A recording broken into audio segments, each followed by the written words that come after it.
wabarakatuh. Selamat siang ibu-ibu sekalian. Perkenalkan, nama saya Siska Dwi Mentari, biasa dipanggil dengan perawat Mentari atau suster Mentari. Nah ibu-ibu, pada kesempatan siang hari ini saya akan menjelaskan tentang apa yang dimaksud dengan CA cervix atau kanker rahim. Nah sebelumnya, apakah ibu-ibu sekalian bersedia untuk dijelaskan? Ya. Kalau begitu saya bagikan ini. Nanti setelah penjelasan untuk besok-besok bisa dibaca ulang untuk ilmu pengetahuan selanjutnya dan juga bisa disebarkan dengan keluarga atau kerabat lainnya. Itu berisikan tentang materi yang akan saya jelaskan hari ini, ibu-ibu sekalian. Penjelasan kita hari ini sekitar 5-10 menit. Nanti apabila ada yang ingin ditanyakan, boleh silakan angkat tangan lalu boleh bertanya. Yang pertama yaitu ini ya, terlihat ya ibu-ibu ya, tulisannya ya sudah besar ya. Definisi atau arti dari kanker serviks atau kanker rahim sendiri adalah penyakit akibat tumor ganas di daerah mulut rahim atau di leher rahim sebagai akibat dari adanya pertumbuhan jaringan yang tidak normal dan merusak jaringan sekitarnya. Jadi pertumbuhannya itu di luar yang seharusnya ibu-ibu. Yang seharusnya tidak ada, dia ada tumor dan ganas dan dia merusak jaringan di sekitarnya. Nah, apa sih penyebab dari kanker serviks itu sendiri? Penyebabnya 70-80% itu karena virus yang biasa disebut human papilloma virus. Dan ini bisa diketahui dengan pemeriksaan khusus untuk HPV. Kemudian hubungan seksual yang tidak pada pasangannya, jadi berganti-ganti pasangan atau seks bebas.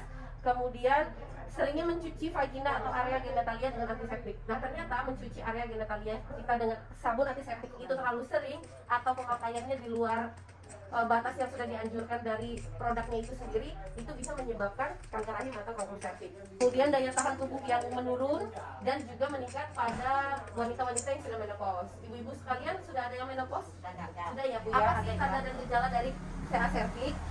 Tanda dan gejala yang paling umum yaitu adanya keputihan yang tidak biasa. Kalau biasanya keputihan itu kan berwarna bening atau putih susu dengan konsistensi yang tidak terlalu kental ya. Nah, kalau di sini keputihannya itu biasanya menyerupai air dan dia berwarna pink ataupun kecoklatan.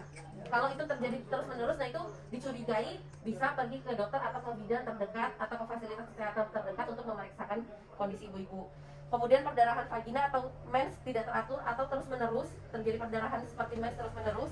Kemudian nyeri pada panggul dan tungkai, kencingnya berdarah, nafsu makan berkurang, kelelahan, kaki bengkak, dan dari vagina keluar air kemih atau tinja, sakit kepala, sakit pinggang, nyeri perut, berat badan menurun. Sampai sini ada yang ingin ditanyakan ibu-ibu mungkin? Kalau belum ada kita lanjut ya. Nah, bagaimana caranya kita mengetahui kalau kita punya penyakit CA cervix atau kanker rahim atau kanker leher rahim? Deteksi dininya yang pertama dengan IVA. Pernah dengar ya mungkin ya ibu-ibu ya, pemeriksaan IVA, inspeksi visual dengan asam. Nah, ini nanti pemeriksaannya dengan melihat langsung leher rahim setelah memulas leher rahim dengan larutan asam. Dan ini tentunya tidak bisa dilakukan sendiri di rumah. Ini dengan petugas kesehatan yang sudah terlatih. Kemudian yang kedua yaitu dengan pap smear. Nah ini biasanya dilakukan di rumah sakit atau di dokter spesialis. Ini nanti pemeriksaannya dikirim ke laboratorium khusus. Nah untuk pencegahannya biasanya wanita-wanita yang sudah di atas 25 tahun atau sudah menikah dan sudah mempunyai anak itu rutin melakukan pap smear 1 tahun atau 2 tahun 1 kali untuk mendeteksi, sehingga kalau ada tanda-tanda atau kemungkinan mengalami CA cervix atau kanker rahim bisa ditangani lebih cepat. Kemudian memilih kontrasepsi yang aman sesuai dengan kondisi masing-masing individu. Dan dianjurkan untuk berperilaku sehat, yang pasti mengkonsumsi makanan-makanan yang tinggi serat, tinggi vitamin seperti sayuran dan buah-buahan, serta tidak bergonta-ganti pasangan. Apabila kita sudah menderita kanker serviks atau kanker rahim, pengobatannya itu biasanya dengan terapi dihangatkan atau di laser, dan juga bisa juga di biopsi dengan cara mengambil sedikit-sedikit sel kanker yang ada di leher rahim untuk mendeteksi kanker rahim.